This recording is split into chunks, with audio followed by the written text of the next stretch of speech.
দেখুন, আমি মানছি যে পরিস্থিতি জটিল ছিল, পরিস্থিতি অগ্নিগর্ভ ছিল, কিন্তু বাংলাদেশের এই গত কয়েক মাসের প্রেক্ষিতে কার্যত ভয়ঙ্কর চেহারা নিচ্ছে। কেন বলছি? যে আজকেও মৌলবাদীদের চেহারা একেবারে প্রকাশ্যে চলে আসছে। আজকে কুমিল্লার একটা ছবি দেখাবো যে ইউনূস সরকার মৌলবাদীদের হাতে কেন আশঙ্কাটা যে পুতুলে পরিণত হয়েছে।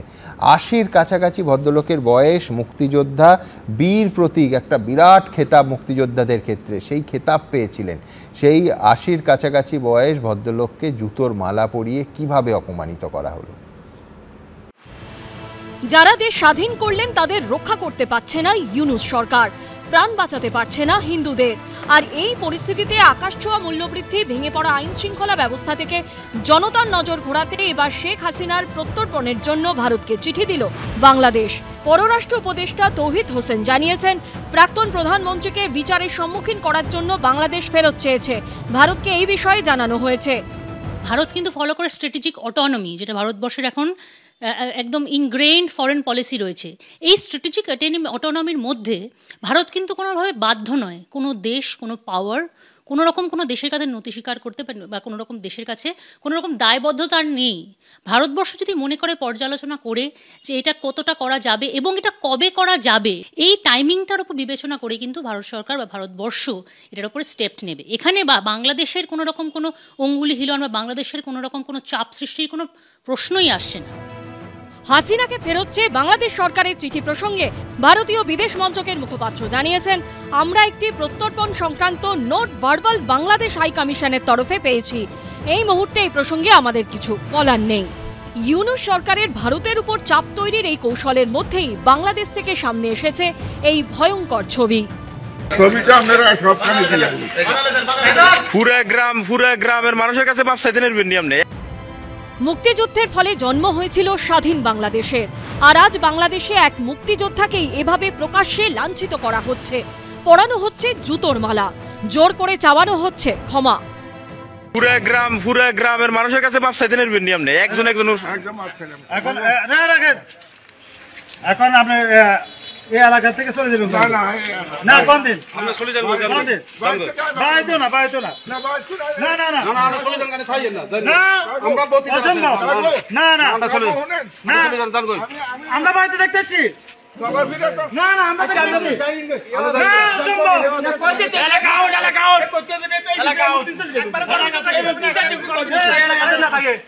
আপনি এই যে গত 10 বছর যেখানে ছিলেন, 8 বছর ওখানে দেখতে চলে যান। আওয়ামী লীগের আমলে তো আমরা ছিলাম না।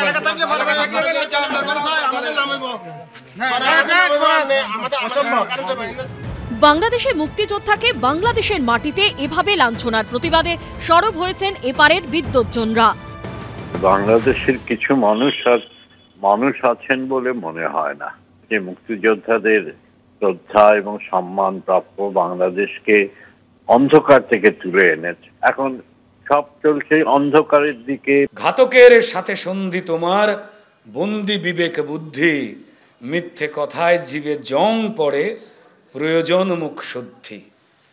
যে রাজাকারের হাতে খুন হতে হলো, তোমার আম্মি আব্বা জান, তার হাতে তুমি খাচ্ছ তামাক, ইসলামী ধূমপান।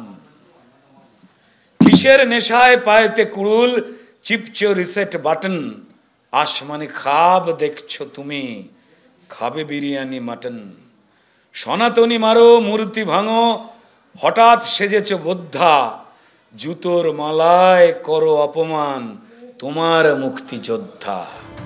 নীরজ চন্দ্র চৌধুরী লিখেছিলেন, আত্মঘাতী বাঙালি বাংলাদেশকে ক্রমশ সেই পথেই হাঁটছে। অর্ণব মুখোপাধ্যায়ের রিপোর্ট, এবিপি আনন্দ। এই যদি ওপারের চেহারা হয়, এপারের চেহারাটা খানিকক্ষণ আগে দেখালাম। সুমনদা, যে মমতা বন্দ্যোপাধ্যায় একসময় এই অনুপ্রবেশ নিয়ে এত আন্দোলন করেছিলেন, আজকে তিনি পাল্টি খাচ্ছে, তার কারণ আছে তো। আমরা যদি মনে করি স্টেপ দেখতে হবে আমাদেরকে। ফার্স্ট টাইম ভোট ব্যাংকে ক্যাটার করতে হয়। সেকেন্ড হচ্ছে সিমির ফাউন্ডার মেম্বার ইমরানকে রাজ্যসভায় কে পাঠিয়েছিল বিরোধ থাকা সত্ত্বেও? মমতা বন্দ্যোপাধ্যায়। যে সার্জিল ইমাম, যে ইন্ডিয়ার চিকেন নেককে কাটার কথা বলছিল, যে ইউএপিএ ধারায় জেলবন্দি, তার সপক্ষে পার্লামেন্টে গলা উঁচিয়েছিল কে? মহুয়া মৈত্র। ফিরহাদ হাকিম কলকাতার একটা স্থানকে মিনি পাকিস্তান হিসেবে তিনি পাকিস্তানের একটা সংবাদ মাধ্যমকে ইন্টারভিউ দিয়েছিলেন। আমি দেখো, আমি দুর্ভাগ্য নিয়ে জন্মেছি, আমি ইসলাম নিয়ে জন্মাইনি, দুর্ভাগ্য নিয়ে জন্মেছি, তো দেশটা তো আমারও। মমতা বন্দ্যোপাধ্যায় শুধু নিজের ভোট ব্যাংকে ক্যাডার করার জন্য, ভোট ব্যাংকে অ্যাড্রেস করার জন্য দেশের সুরক্ষা ডোবাচ্ছে। মমতা বন্দ্যোপাধ্যায় কিছু বলবেন কি বলবেন না তার উপর বিএসএফ কাজ করবে। আজকে ল্যান্ড কাঁটাতার নিয়ে তারা 10 বছর আমি বলিনি, আমি ধরে নিলাম বাংলায় কোন রকম তারা সব ভোট ব্যাংক কেটার করে। বলতে দাও ভাই, নতুন বলতে দাও, কমাস আগে হিমন্ত বিশ্ব শর্মা আসামের 40% ডেমোগ্রাফি পাল্টে গেছে। 10 বছর ধরে সেখানে তো ডবল ইঞ্জিন সরকার চলছে, কি করে ডেমোগ্রাফি পাল্টে গেল ভাই?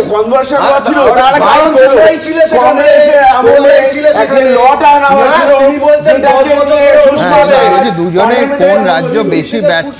এ তো ঠিক যে এই রাজ্যের যেরকম সীমান্ত পার হয়ে লোক আসছে প্রতিদিন, এই প্রেক্ষিতেও দেখা যাচ্ছে ত্রিপুরা থেকেও সীমান্ত পার হয়ে লোক আসছে। সুতরাং বিএসএফ কাজ এবং সীমান্ত সুরক্ষা এবং ইন্টেলিজেন্স এই প্রত্যেকটা সমান গুরুত্বপূর্ণ। কিন্তু এইখান থেকে আমার পরবর্তী ইস্যুতে আসবো, সেটা হচ্ছে সিবিআই। একেবারে এর আগে বিরোধীরা বলছিলেন যে সিবিআই সেটিং ইত্যাদি ইত্যাদি শব্দ শোনা যাচ্ছিল, কেউ বিশ্বাস করছিলেন।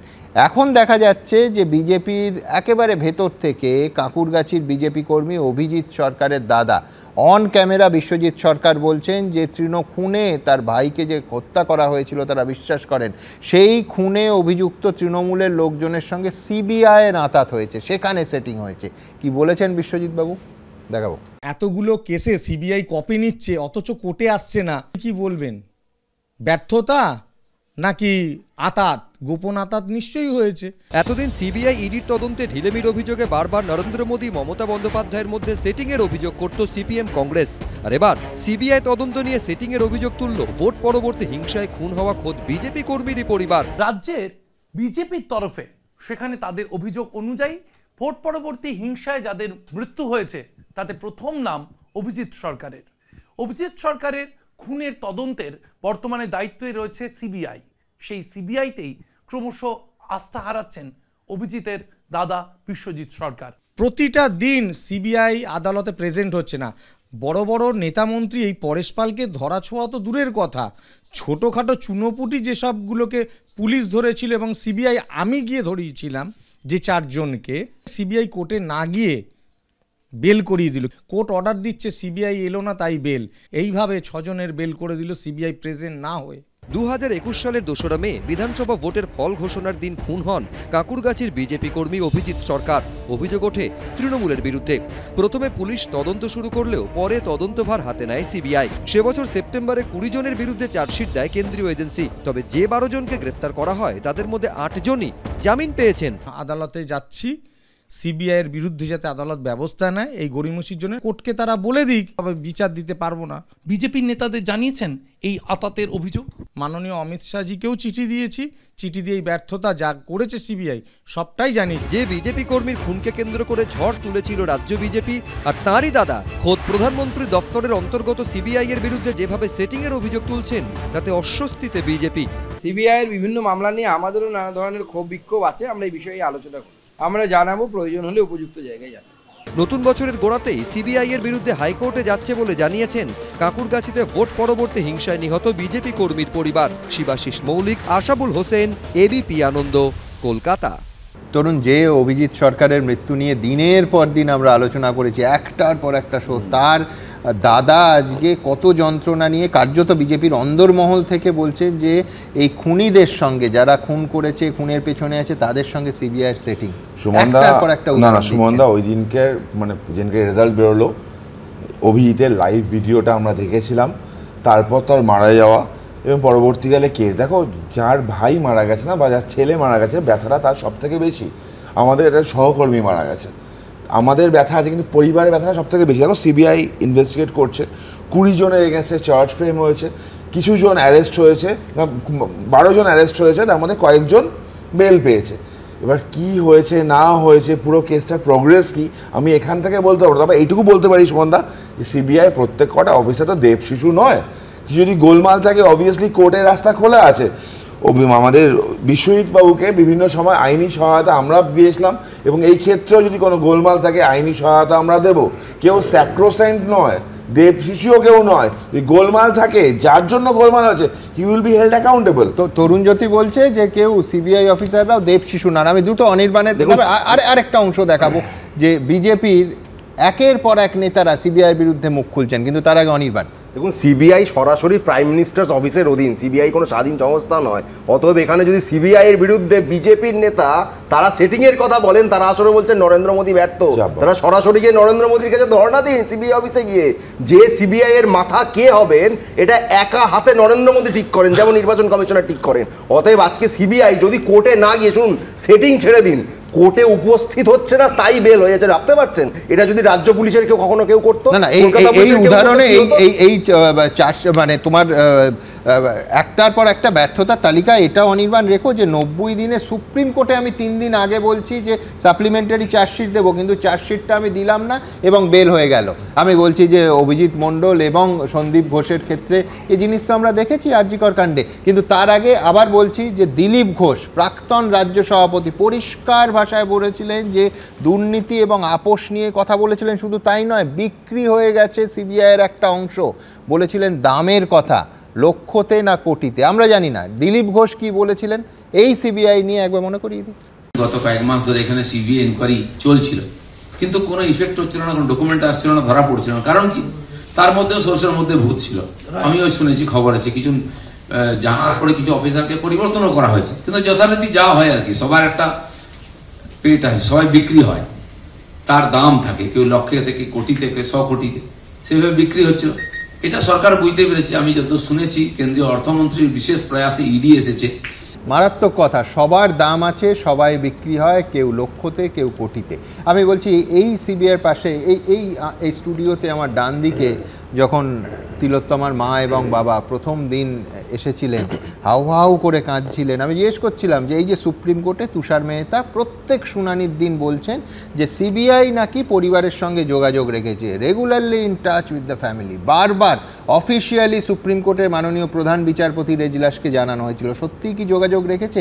তারা সম্পূর্ণ অস্বীকার করেন, বলেন 2-1বার কথা হয়েছে, যা জিজ্ঞেস করেছি বলেছে বলা যাবে না, তদন্ত চলছে। নিয়মিত যোগাযোগের কথা। আজকে সেই পরিবারটা এই যাবতীয় বিভ্রান্তিতে অত্যন্ত অসহিষ্ণু হয়ে তারা একটা দুটো নয় 42টা প্রশ্ন তুলেছেন, এবং এই পরিবারটি যাদের সব কিছু চলে গেছে তাদের কাছে যদি আনআনসার্ড কোয়েশ্চেন থাকে 42টা, তাহলে ভাবুন যে সিবিআই যোগাযোগ রেখে অথবা যে কথা বারবার কোর্ট বলেছে যে তাদের কনভিন্স করা, তার থেকে কতটা দূরে পৌঁছে গেছে, কতটা দূরে এই মুহূর্তে সিবিআই দাঁড়িয়ে আছে ওই পরিবারটার থেকে। তারা হাইকোর্টে যাওয়ার কথা ভাবছেন, এর লিগাল পার্ট এবং অন্যান্য ইমপ্লিকেশনে আসবো, কিন্তু আজকের আরজিকর কাণ্ডে ওই 42টা প্রশ্ন, মূল কয়েকটা দেখাই এবার। কেন তড়িঘড়ি শেষকৃত্য করা হলো? নিহত চিকিৎসকের বাবা দ্বিতীয়বার ময়নাতদন্ত চাওয়া সত্ত্বেও কেন তা ইচ্ছাকৃতভাবে উপেক্ষা করা হলো? মৃতদেহ উদ্ধারের দীর্ঘক্ষণ পর কেন মৃত ঘোষণা করা হয়? তাহলে চিকিৎসককে যখন উদ্ধার করা হয়েছিল তখন কি তিনি বেঁচে ছিলেন?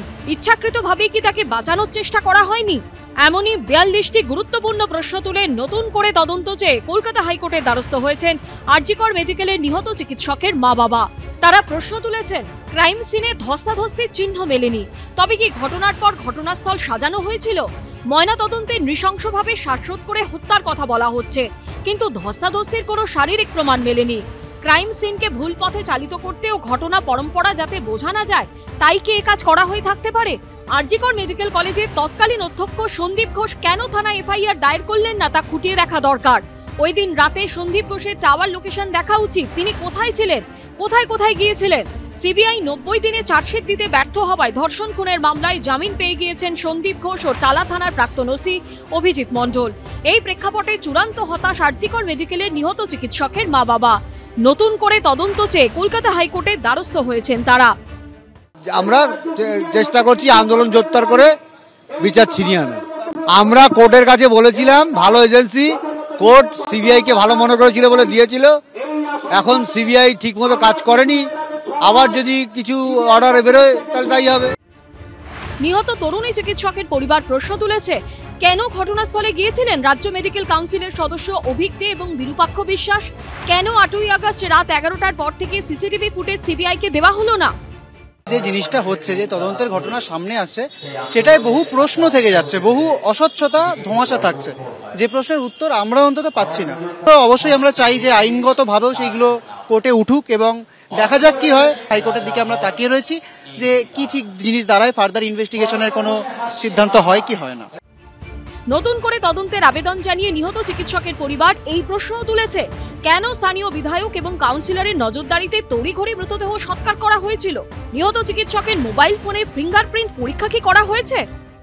তার বাবা মাও এটা বলেছেন যে ইনভেস্টিগেশনে যে যে জিনিসের লক্ষ্য দেওয়ার কথা, একজনকে দেখা হচ্ছে, তার চারপাশে পুলিশ পৌঁছে যাচ্ছে, থ্রেড কালচারের লোকেরা, ডাক্তাররা পৌঁছে যাচ্ছে, কিন্তু সে বেঁচে আছে কি মরে আছে সেটাই বোঝা হচ্ছে না। আমাদের প্রশাসনের, স্বাস্থ্য ব্যবস্থার যারা আধিকারিক, পুলিশ, তাদের প্রাথমিক কাজ ছিল যে মৃতদেহ কত তাড়াতাড়ি পুড়িয়ে ফেলা যায়। এই সমস্ত ঘটনাই প্রমাণ করে কাউকে না কাউকে আড়াল করার চেষ্টা হচ্ছে। আমরা চাই তাই এই তদন্ত প্রক্রিয়া আরও অগ্রগতি ঘটুক। মঙ্গলবার এই মামলার শুনানি রয়েছে বিচারপতি তীর্থঙ্কর ঘোষের বেঞ্চে। সন্দীপ সরকারের রিপোর্ট, এবিপি আনন্দ, কলকাতা। সুপ্রিম কোর্টে মামলা চলাকালীন হাইকোর্ট কি মামলা গ্রহণ করতে পারে? দেখুন, মামলা তো গৃহীত হয়েছে, আগামীকাল মামলা আছেও। আমি যতদূর শুনেছি এবং বুঝেছি তাতে তারা কোর্ট মনিটর নয়, সরি, মার্জনা করবেন, তারা প্রেয়ার করেছে সম্ভবত, যদি আমি ভুল না করি, কোর্ট সুপারভিশনে সিবিআই তদন্তটি আবার পুনরায় করাতে চেয়েছে। দেখুন, আমি এই মামলাটা প্রথমে বুঝতে হবে। তার কারণ হচ্ছে, প্রথমে কলকাতা হাইকোর্ট সিবিআই তদন্তের নির্দেশ দিল, সেই মামলাটিকে সুপ্রিম কোর্ট সুমোটো তুলে নিল। ফলে সুপ্রিম কোর্টের মনিটরিং এ কিন্তু এই ইনভেস্টিগেশন হচ্ছে, আপনি টেকনিক্যালি ধরতে গেলে। এবার যেহেতু মিতার পরিবার, তারা কোর্ট মনিটর রিইনভেস্টিগেশন চাইছেন এবং কলকাতা হাইকোর্টের সিঙ্গেল বেঞ্চে, মানে রেসিডুয়ারি বেঞ্চে মামলা আছে আগামীকাল, নিশ্চিতভাবে সেই মামলা তিনি শুনবেন। কিন্তু আমার যেটুকু ধারণা, যেহেতু সুপ্রিম কোর্ট অলরেডি মনিটর করছেন প্রথমত, দ্বিতীয় কথা হচ্ছে যে কলকাতা হাইকোর্টের ডিভিশন বেঞ্চ পাবলিক ইন্টারেস্ট লিটিগেশনে তার মা, যদিও তার বাবা মাও সেখানে কিন্তু পিটিশনার হিসেবে ছিলেন, এবং তাদের সেই মামলায় এই পরিবারটা যদি মনে করে যে আমরা ক্রমশ জাস্টিস থেকে দূরে সরছি, আমাদের কোথাও যাওয়ার নেই, কোথায় যাবেন? নিশ্চিতভাবে সুপ্রিম কোর্টে গিয়ে বলার সুযোগ রয়েছে। কিন্তু আমি যে কথা বলছিলাম যে সেটা তাদের আইনি বিষয়, তারা রিট পিটিশন ফাইল করেছেন, আমরা অপেক্ষা করব। কিন্তু আমার মনে হচ্ছে টেকনিক্যালি সুপ্রিম কোর্টে যাওয়া উচিত ছিল প্রথম। দ্বিতীয় হচ্ছে যে সুপারভিশনে কোনো ইনভেস্টিগেশন সুপারভাইজ আদালত করতে পারে না, আদালত যেটা করে সেটা মনিটর করে। এখন এই যে ইনভেস্টিগেশন, এটা সম্পূর্ণভাবে এক্সিকিউটিভ ওয়ার্ক। এই এক্সিকিউটিভ ওয়ার্কে আমাদের বুঝতে হবে যে জুডিশিয়াল ওয়ার্ক কি, এক্সিকিউটিভ ওয়ার্ক কি। ফলে এই যে এক্সিকিউটিভ ওয়ার্ক, সেখানে কোর্ট মনিটর করতে পারে কিন্তু সুপারভাইজ করতে পারে না। তার কারণ হচ্ছে, সেটার অর্থ হচ্ছে যে বেসিক্যালি এক্সিকিউটিভ ওয়ার্কের মধ্যে জুডিশিয়াল ওয়ার্ককে ইম্পোর্ট করা, সেটা কখনোই সম্ভব নয়। কারণ আমাদের ভারতবর্ষের যে মানে কাঠামো, সেখানে এক্সিকিউটিভ ওয়ার্কের মধ্যে জুডিশিয়াল ওয়ার্ক খুব বেশি। আমি করুণের কাছে যাবো, কিন্তু বক্তব্য হচ্ছে যে এই পরিবারটা, বিশ্বনাথ দা, এটা তো পরিষ্কার যে তারা এখনো পর্যন্ত তদন্তকারী সংস্থার গতি প্রকৃতি এই নিয়ে সন্তুষ্ট নয়। এবার কোথায় যাবেন তারা? দেখুন, আপনি আমি একদম শুরুতেই বলেছিলেন, যেদিন সিবিআই তদন্ত হয়েছিল, আপনি আর্কাইভ দেখবেন, যে ন্যায় বিচার কি নিশ্চিত হবে বলে আমি বলেছিলাম, অভিজ্ঞতা বলছে ন্যায় বিচার কিন্তু মানে অধরাই থাকতে পারে, কারণ রাজনৈতিক সেটিং যেভাবে হচ্ছে তাতে কিন্তু ন্যায় বিচার অভয়াকাণ্ডে হবে আমি বিশ্বাস করিনি দেন। আপনি আর্কাইভ প্লিজ দেখবেন। দুর্নীতির প্রশ্নে সিবিআই ব্যর্থ হচ্ছে, একটার পর একটা লোক বেরিয়ে চলে আসছে। লাস্ট মানে যদি আপনি 1 মাস 1.5 মাস ধরে দেখেন, একের পর এক দুর্নীতিবাজ যাদেরকে সমাজে ঘৃণা করে মানুষ, তারা সব রিলিজ হয়ে যাচ্ছে সিবিআইয়ের ব্যর্থতার জন্য। অধিকাংশ ক্ষেত্রেই তারা কিন্তু মানে চার্জশিট না দেওয়ার জন্য। আপনি দেখুন, এই যে অভিজিতের যে ঘটনাটা, মানে ইলেকশনের পরে যেভাবে হিংসার মানে আশ্রয় নিয়ে এবং শাসক দল হিংসা আশ্রয় নিয়ে প্রায় 54 জন বিরোধী কর্মী মৃত্যুর বিনিময়ে যে তদন্ত কলকাতা হাইকোর্ট দিয়েছিল, পঙ্কজ দাসকে নেই, পঙ্কজ দার আমি বলেছিলাম যে এই তদন্ত যদি ঠিক মতন হয়, কালপিটরা যদি শাস্তি পায়, পেছনে যে মাথাগুলো আছে বড় বড় নেতা, সেগুলো যদি দোষী সাব্যস্ত হয়, তাহলে পশ্চিমবাংলায় হিংসার রাজনীতিটা কিছুটা প্রশমিত হবে। কিন্তু হলো না। মানে অভিজিৎদের ভাই যেভাবে আজকে বলছেন, তাতে পরিষ্কার ন্যায় বিচার হলো না, অভয়ার ন্যায় বিচার হলো না। আমি বলছি যে সাধারণ মানুষ কোথায় যাবে, আপনি আমায় বলতে পারেন? এবং একই সাথে আমি প্রশ্ন তুলতে চাই, আজকে এটা স্টুডিওর আলোচনা না, আপনি একটা যে কোনো সমীক্ষা করুন, যে কোনো সমীক্ষক দলকে দিয়ে, বিজেপির 70% মানুষ বিশ্বাস করে। বিজেপির লোক শুধু বলছে তা না, বিজেপির লোকরাও বিশ্বাস করে যে অমিত শাহ আর মমতা বন্দ্যোপাধ্যায়ের মধ্যে একটা সেটিং আছে, সেই সেটিংয়ের জন্যই দুর্নীতির মামলা এগোয় না। সেই কারণেই সুজয় কৃষ্ণ ভদ্র জেলে থাকলেও তার মালিক বাইরে থাকে। সেই কারণেই একটার পর একটা মানে যাদের ঘৃণা সমাজে করে মানুষ, তারা দুর্নীতির পরেও বেরিয়ে চলে আসছে, তাদের বিরুদ্ধে চার্জশিট দিচ্ছে না। আমি বলছি আপনাকে, এর পলিটিক্যাল কিন্তু খেসারত কিন্তু বিজেপিকে দিতে হবে। কর্মী সমর্থকরা যেভাবে দুর্বল হচ্ছে, যেভাবে আমি বলছি দিনের পর দিন মানুষ বিজেপি কর্মী সমর্থকরা দেখছে এই সেটিং হচ্ছে, আজকে তারাই মুখ খুলছেন। আমি বলছি মানুষকে বিশ্বাস করাতে পারবেন তো যে আপনার প্রকৃত বিরোধী দল? আপনারা বিশ্বাস করাতে পারবেন তো যে আপনারা সত্যিই একটা অল্টারনেটিভ ফোর্স? ফার্স্ট হচ্ছে এই মামলাটা নিয়ে দেখো, মানে পরিবারের আইনজীবী আছেন, যার পরিবারের সাথে সিবিআই যোগাযোগ করেনি। তোমার স্টুডিওতে এসে বলছিল যখন সুপ্রিম কোর্টে কথাগুলো হয়েছিল, সিবিআই যখন তুষার মেহতা যখন বলছেন, তখন তার আইনজীবী এই কথাগুলো কিন্তু সুপ্রিম কোর্টে বলেননি। কেন বলেননি বাবা মা জানবেন না, আইনজীবীরা নিশ্চয়ই জানতেন। আমি তার লিগ্যাল অ্যাডভাইজার নয়। চার্জশিট নিয়ে দে ওয়ার নট হ্যাপি, এখানে বোঝা যাচ্ছে। এখানে জুডিশিয়াল সুপারভিশনে একটা এনকোয়ারি চেয়েছে, আমি জানি না হয় কিনা। হ্যাপি হবে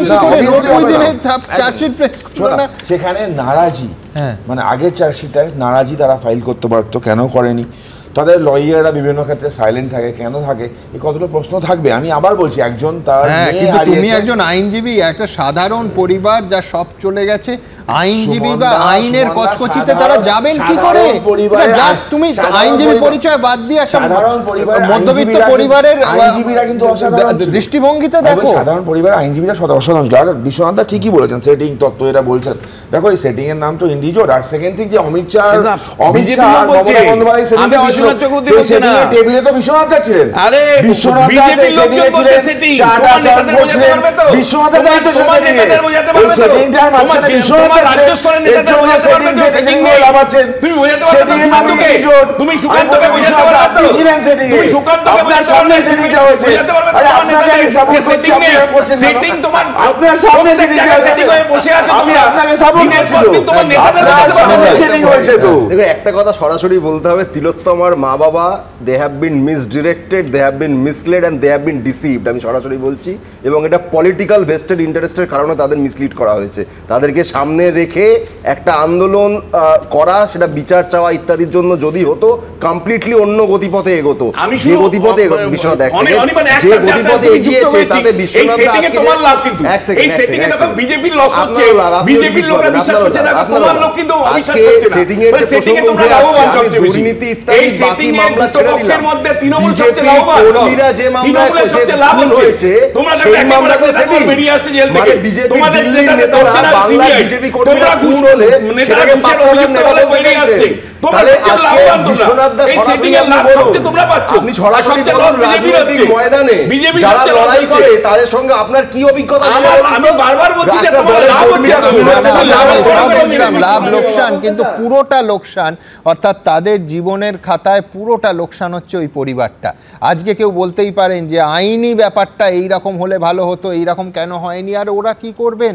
যে সমস্ত পরিবারটার আশা ভরসা ছিল যে ওই উজ্জ্বল ডাক্তারি ছাত্রী, ইতিমধ্যে ডাক্তার হয়ে কত মানুষের সেবা করছিলেন, তার চলে যাওয়া। তো একটা সাধারণ পরিবারের মা বাবা চোখের জল সামলে তারা কি করে আইনি মারপ্যাচ বুঝবেন? আজকে তারা আবার বলছি, একটা দুটো নয়, 42টা প্রশ্ন তুলেছেন, এবং সেই প্রশ্নের জবাব দেওয়ার দায়িত্ব কিন্তু গোটা সমাজের এবং তদন্তকারী সংস্থা সিবিআইয়ের তো বটেই। ঠিক এখান থেকে আমি আজকের আরেকটি বিষয়ে আসবো, যে সিঙ্গেল বেঞ্চের পর ডিভিশন বেঞ্চেও আজকে রাজ্য সরকার ধাক্কা খেলো। তার কারণ এই যে অবস্থান বিক্ষোভের ডাক চিকিৎসকদের, রাজ্য সরকার তাতে স্পষ্ট আপত্তি জানিয়েছিল, সেই আপত্তি শটান খারিজ করে দিল কলকাতা হাইকোর্ট, এবং পরিষ্কার ভাষায় মাননীয় বিচারপতি বললেন আরজিকর কাণ্ড নজিরবিহীন, অকল্পনীয় এবং ভয়ঙ্কর। তরুণী চিকিৎসককে খুন ধর্ষণের মামলায় আরজিকর মেডিকেল কলেজের তৎকালীন অধ্যক্ষ সন্দীপ ঘোষ ও টালা থানার প্রাক্তন ওসি অভিজিৎ মণ্ডলের জামিনের বিরোধিতায় হাইকোর্টের অনুমতি নিয়ে 3 দিন ধরে ধর্মতলায় ধর্ণা চালাচ্ছে West Bengal joint platform of doctors ও অভয়া মঞ্চ। আর এরই মধ্যে সিঙ্গেল বেঞ্চের পর এবার ডিভিশন বেঞ্চেও ধাক্কা খেল রাজ্য সরকার। চিকিৎসকদের অবস্থান বিক্ষোভ নিয়ে সিঙ্গেল বেঞ্চের রায় বহাল রাখল ডিভিশন বেঞ্চ। কর্মসূচি চালিয়ে নিয়ে যাবার অনুমতি দিল বিচারপতি হরিশ টন্ডন এবং বিচারপতি হিরণময় ভট্টাচার্যর বেঞ্চ। আরজিকর হাসপাতালের ঘটনা নজিরবিহীন, অকল্পনীয় এবং ভয়ঙ্কর বলে মন্তব্য করেন বিচারপতি হরিশ টন্ডন। কলকাতা হাইকোর্টের সিঙ্গল বেঞ্চ থেকে অনুমতি নিয়ে ধর্মতলায় অবস্থান বিক্ষোভ করছেন চিকিৎসকদের একাংশ। 20 থেকে 26শে ডিসেম্বর ধর্মতলায় জয়েন্ট প্ল্যাটফর্ম অব ডক্টরসকে অবস্থান বিক্ষোভের অনুমতি দেন বিচারপতি তীর্থঙ্কর ঘোষ। সিঙ্গল বেঞ্চের এই নির্দেশকে চ্যালেঞ্জ করে ডিভিশন বেঞ্চে যায় রাজ্য সরকার। আবেদনে বলা হয় 24 এবং 25শে ডিসেম্বর কর্মসূচি থেকে বিরত থাকার জন্য নির্দেশ দিক আদালত। তার পরিবর্তে 27 এবং 28শে ডিসেম্বর কর্মসূচি বাড়িয়ে দেওয়া হোক। সওয়ালে রাজ্য সরকারের আইনজীবী ও তৃণমূল সাংসদ কল্যাণ বন্দ্যোপাধ্যায় বলেন, কেন অনুমতি দেওয়া হলো তার সপক্ষে কোনো যুক্তি দেননি বিচারপতি তীর্থঙ্কর ঘোষ। এই ধরনের নির্দেশ দেওয়া যায় না। সিবিআই চার্জশিট দিতে পারেনি। সিবিআই যদি সন্দীপ ঘোষের বিরুদ্ধে চার্জশিট না দেয় তাহলে ডোরিনা ক্রসিং এ কেন? সিবিআই এর অফিসে যাক, সুপ্রিম কোর্টে আবেদন করুন। সুপ্রিম কোর্ট মামলার নজরদারি করছে। এই অবস্থায় কি রোজ ধর্ণা করা যায়? উঠলো বাই তো মক্কা যায়। প্রত্যেক সময় উৎসবের সময় এই ধরনের কর্মসূচি করা হচ্ছে। এটা বড়দিনের সময়। যারা বড়দিন উদযাপন করতে আসবে তাদের কি কোনো অধিকার নেই? অবিলম্বে সিঙ্গল বেঞ্চের নির্দেশে স্থগিতাদেশ দেওয়া হোক, কারণ ওখানে প্রচুর মানুষের জমায়েত হচ্ছে। এরপর চিকিৎসকের আইনজীবী পাল্টা প্রশ্ন তুলে বলেন, যদি কর্মসূচিতে লোক আসে তাহলে রাজ্য সরকারের অসুবিধা কোথায়? আদালতের নির্দেশে গার্ডরেল দেওয়া আছে। সবাই গার্ডরেলের মধ্যেই আছেন। পথচারীদের কোনো অসুবিধা বা যানজট হচ্ছে না। মানুষ বড়দিনে পার্কস্ট্রিট যায়, কখনোই ডোরিনা ক্রসিং এর দিকে আসে না। কিছু রাজনৈতিক দলের কর্মসূচি হলে রাজ্য সরকার এই প্রশ্ন তোলে না। শান্তিপূর্ণ আন্দোলনের জন্য কোনো অনুমতির প্রয়োজন নেই। 24 ঘন্টার কর্মসূচি তাই একদিনের জন্য বন্ধ রাখা সম্ভব না। পুলিশ প্রশাসনের একটাই কাজ, তারা কি অপরাধীদের ধরবে নাকি তারা হচ্ছে এই যে মানে চলছে প্রতিবাদ, অভয়া ন্যায় বিচারছে তাকে বন্ধ করবে, এই প্রশ্ন আমরা রাখতে চাই। মানুষ উৎসবের থেকেও তারা কিন্তু চাইছে অভয়ার ন্যায় বিচার। সেই জন্য ওই উৎসবের কার্নিভালকে বাতিল করে মানুষ অংশগ্রহণ করেছিল দ্রোহের কার্নিভালে।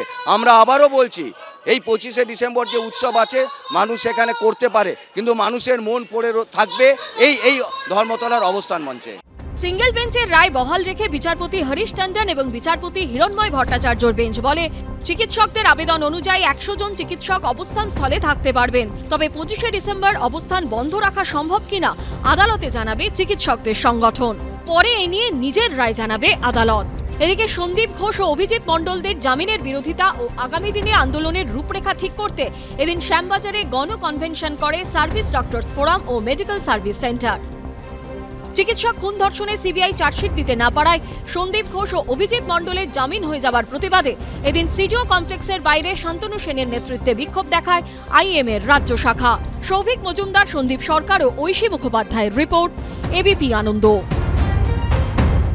প্রেমেন্দ্র মিত্রের কবিতায় আছে, কালো চামড়ার ছোঁয়াচ বাঁচাতে কালো মনের ছোঁয়াচে রোগে জর্জর। এখন কোন রোগের প্রভাবে জানি না, সংসদের শীতকালীন অধিবেশনে কিন্তু আগাগোড়া কংগ্রেসের ছোঁয়াচ বাঁচিয়ে চলল তৃণমূল কংগ্রেস। আদানি ঘুষকাণ্ড হোক কিংবা আম্বেদকর সম্পর্কে অমিত শাহর মন্তব্য, মোদী সরকারের বিরুদ্ধে কংগ্রেসের কোনো কর্মসূচিতেই দেখা মিলল না এ রাজ্যের শাসক দলের। আবার আদানির বিরুদ্ধে প্রতিবাদে অখিলেশ যাদবের সমাজবাদী পার্টিকেও পাশে পেলেন না রাহুল গান্ধী। সব মিলিয়ে বিরোধী ঐক্যে যখন ফাটল রীতিমতো স্পষ্ট, তখন ইন্ডিয়া শিবিরে শিবরাত্রির সলতে বলতে শুধুমাত্র জগদীপ ধনকরের বিরুদ্ধে অনাস্থা প্রস্তাবে একজোট হওয়া।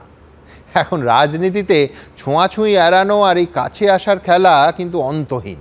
আমরা গ্যালারিতে বসে খেলা দেখি বলে আবার আমাদের কেস দেবেন না প্লিজ। দেখুন, কেস দেবেন না প্লিজ।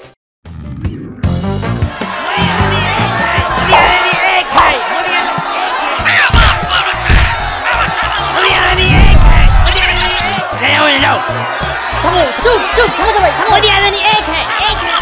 এই এসো এসো এসো, এই এসো।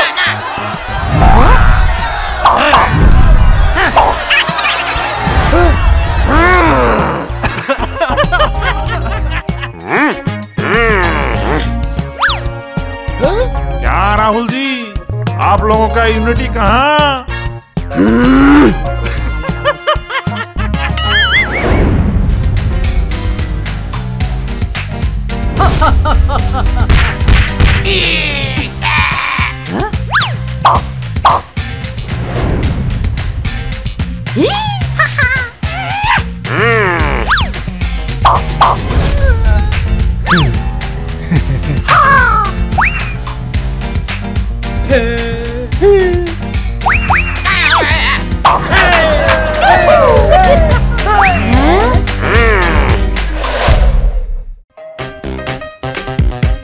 কিস দেবেন না প্লিজ।